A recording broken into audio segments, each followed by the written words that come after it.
झुलेलाल मांजो नालो मनथनी पुसनानी आहे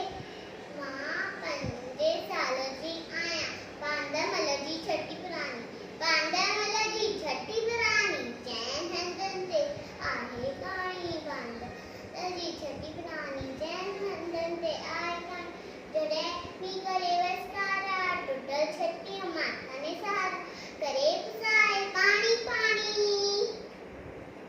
बांदर मलजी छठी पुरानी जैन हंदन ते आहे काणी बांदर मलजी छठी पुरानी